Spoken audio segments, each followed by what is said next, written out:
Welcome to ESG with DataSnipper. We're going to be running through how DataSnipper supports within the auditing approach of ESG, environmental sustainability and governance. Now, auditing in general sells trust. It doesn't really matter what you're auditing. At the end of the day, you are selling the fact that a third party can trust what has been audited. As reporting on environmental, social, and governance items becomes more important to a wider range of stakeholders, reliance on those reports becomes crucial. That is where the concept of trust comes in. That is what auditors sell. And that is what DataSnipper helps provide. That is fundamental to what we do. Our product is designed to help you as the auditor quickly and easily verify information so that you can provide the assurance that your stakeholders are looking for. Now, despite the fact that audit is quite similar in general, regardless of what you're auditing, ESG reporting and sustainability reporting is a slightly newer concept than financial reporting, and therefore a little less developed than the largely standardized reporting standards which cover financial information. Within ESG, which reporting guidelines should be followed?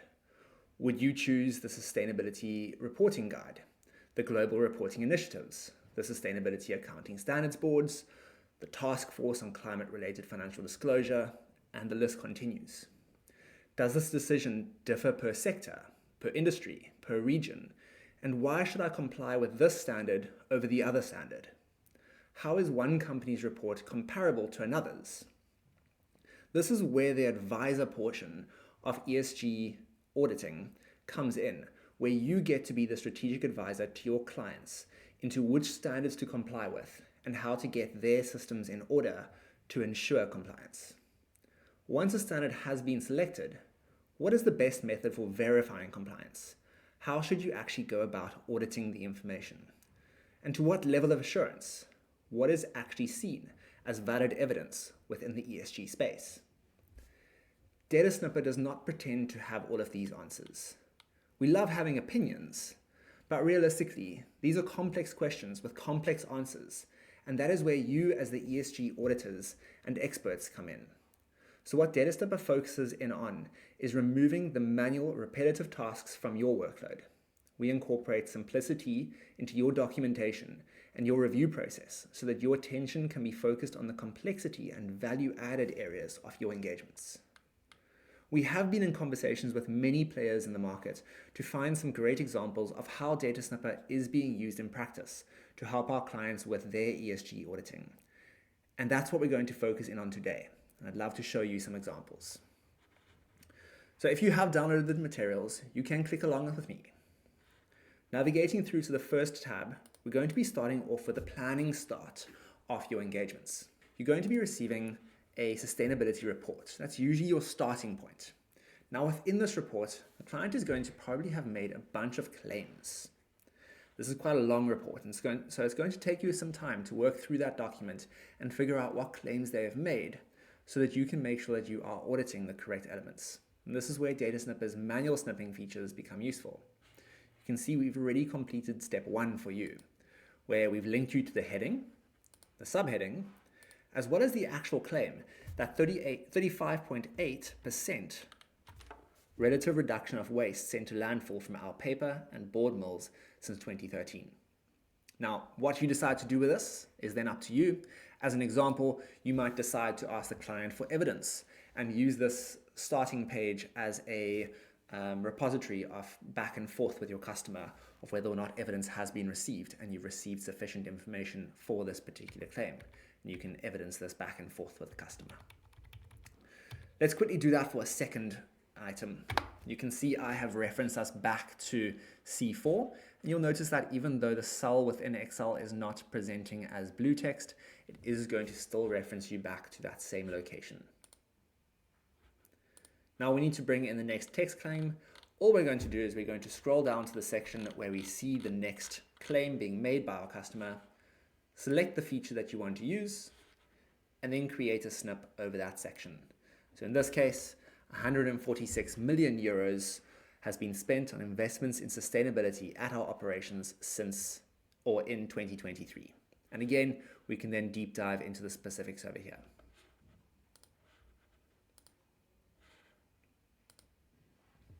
So this is the starting point. We've identified the claims that are made by our customer, and we have an easy back and forth with them for what claims they need to provide evidence for. Then we get into the execution phase of our engagement. It will look slightly different depending on which standard you're complying with, depending on the industry that your client is in, and depending on the types of documents you receive as support for these different claims. We've got 3 examples which I'm going to run through today.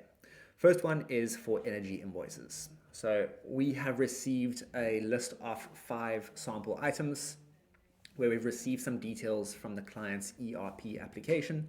We've got details such as the meter number, the period of recording, the meter reading start date or the start amount, and the meter reading end amount, as well as the consumption in either kilowatt hours or meters cubed.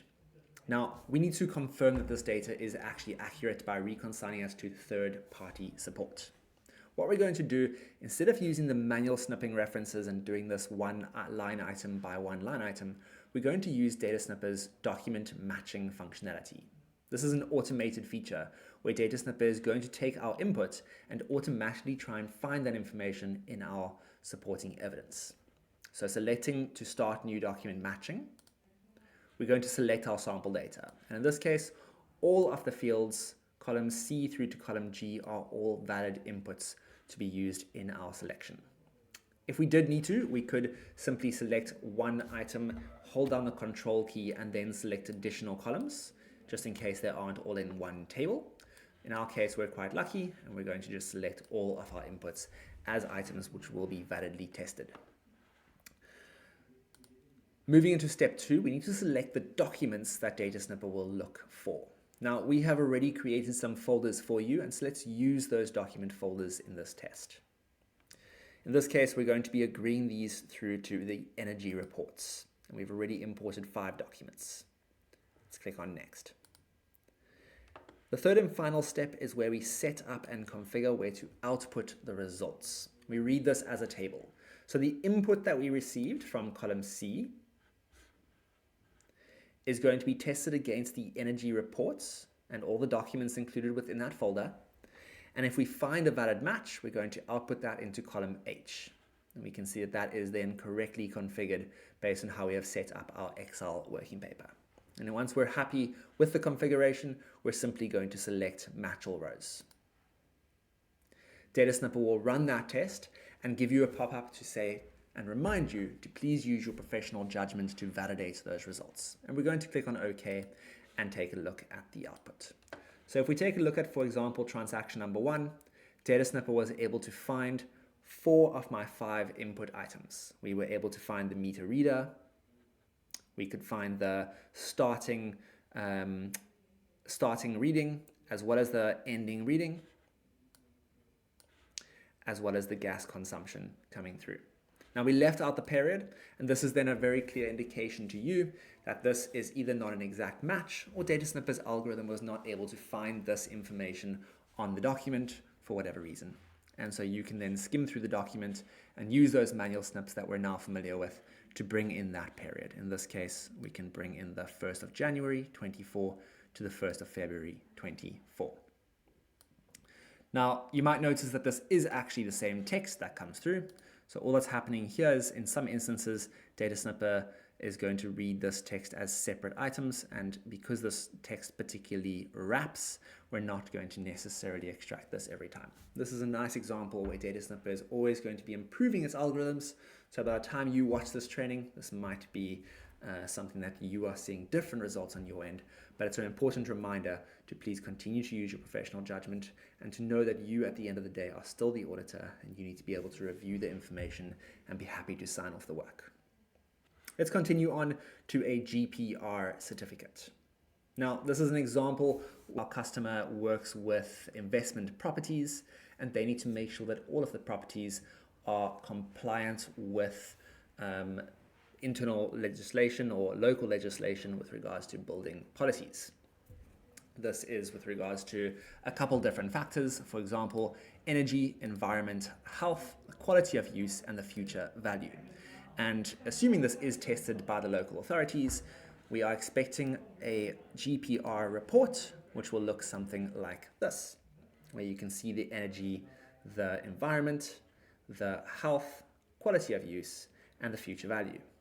Now, this is actually in a local language. This is Dutch, because that is the local authorities, but we can still work with the information. Now, you could simply create your text snips as we have been doing for each of these items. And as we create a new text snip, it's going to output to the next available cell on the right. However, I want to now repeat this for multiple separate certificates. And it does become a little bit repetitive. We've got that same structure coming through.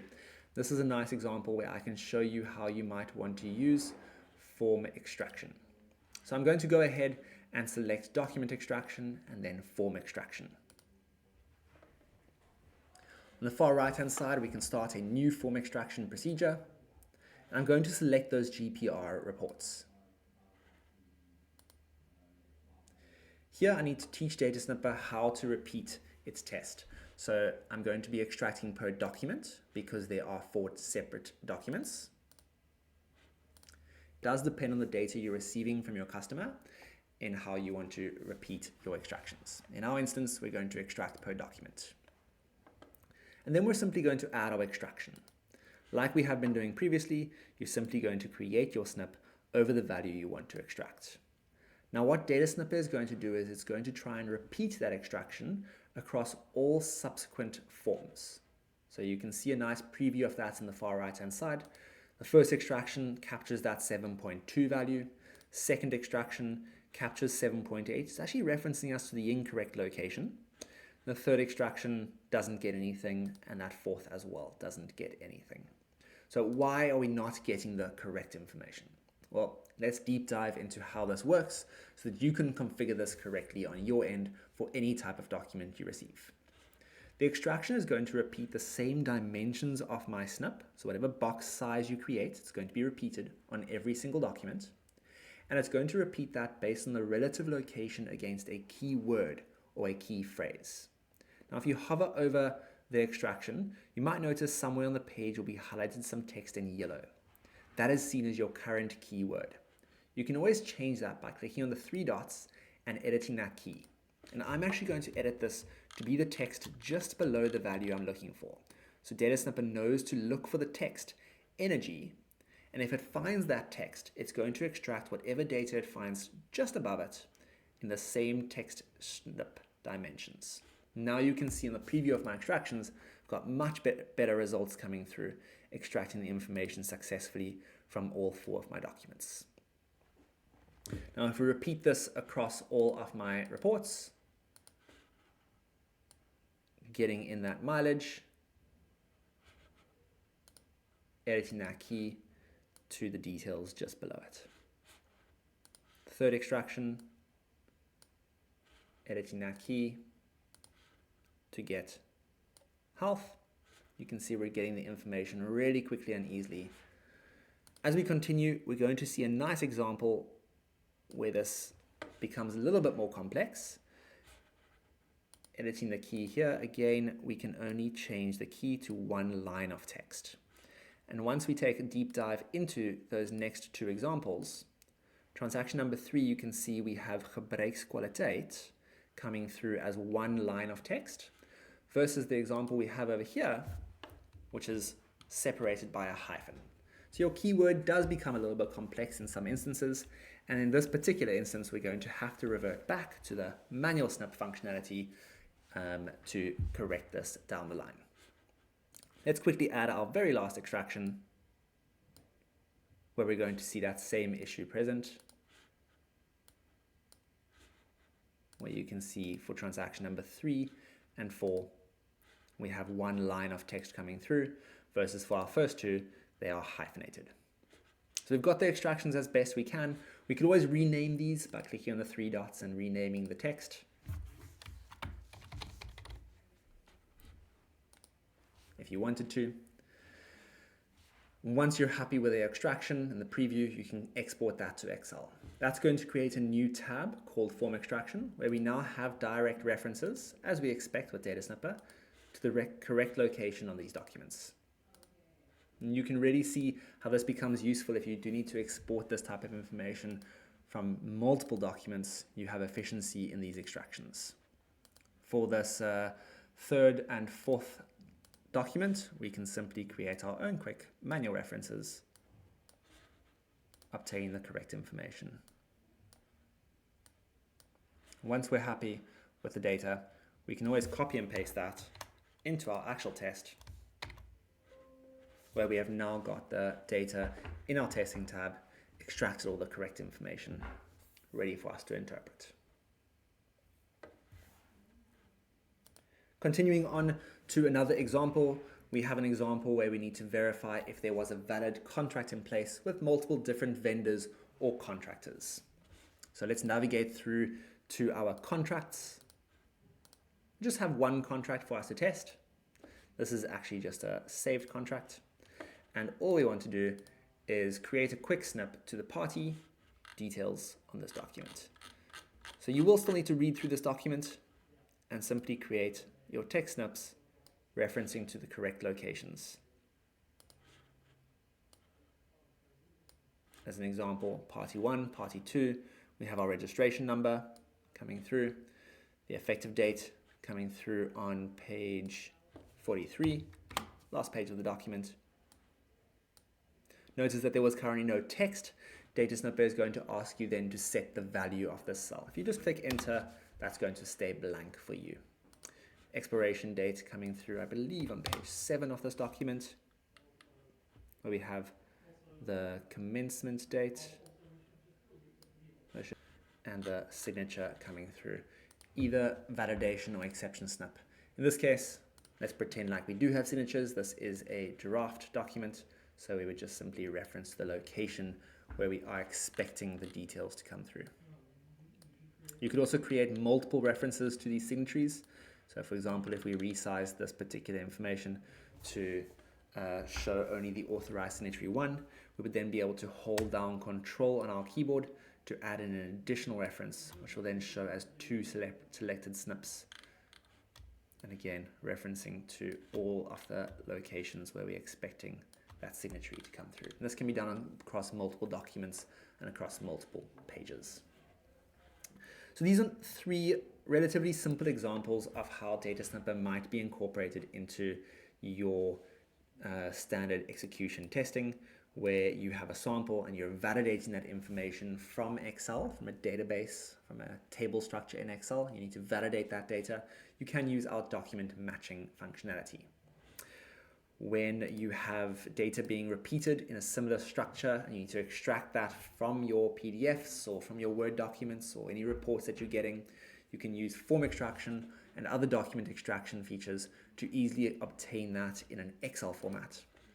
And where you simply need to use your manual snips to reference to complex information across multiple documents, you can use that for good quality documentation. Then we get into the wrapping up procedures of your financial statements, and specifically in this case, actually your sustainability reports. Similar to with external audit, you're probably going to need to identify if all the reporting requirements are complied with and identify any gaps in that reporting. Now, depending on your client's reporting framework, you're going to be referring to different types of requirements. The example that we're running through here is an ESRS, Draft European Sustainability Reporting Standards. This is specifically the E1 Climate Change Report, and I've just decided to select a few of the requirements. To make it a little bit easier for you to review this, I've linked you using that text snip functionality to that requirement. So as an example, paragraph 13 mentions that the undertaking shall disclose its transition plan for climate change mitigation. The information required by paragraph 13 shall include, by reference to GHG emissions, reduction targets, and the climate change mitigation actions, an explanation of the decarbonization levers identified, the key actions planned, including changes in the undertaking's product and service portfolio, and its adoption of new technologies. Now, this is a qualitative requirement. You could have selected different items, but this particular requirement is a qualitative requirement. And what we're going to do is directly reference to where the client has met this requirement or fallen short. And so we have reference to the section where we believe is the most direct linkage to this particular requirement. And then we have an assessment of whether or not this is in total alignment, weak, strong, or maybe a complete absence of that requirement. Now, the particular process that we're building up here then would also detail a description of the gap if we have identified a gap in the reporting requirement. The nature of the gap, either this is a gap in substance, there's not enough information being presented, or a gap in form, it's just presented in the incorrect format. And what would be our recommendation as the advisor to our client in closing the gap. So that would be a nice way to present your requirement testing approach. If we continue on to another example, just to wrap up our procedures, we have that the undertaking shall disclose its transition plan for climate change mitigation, and the information required by paragraph 13 shall include, and this time we're jumping all the way down to point H, which mentions an explanation of the undertaking's progress in implementing the transition plan. And again, this is a qualitative requirement, and here we can then reference to the client's disclosure in terms of their progress with regards to this, which we have assessed to be in total alignment. Therefore, there's no gap and no recommendation for closing that gap. And again, please feel free to review this, but note that because we've used DataSnipper in creating these snips and these references, it makes it much easier for you to understand this, deep dive into this, discuss this with your customer, and create some insights for further assessments.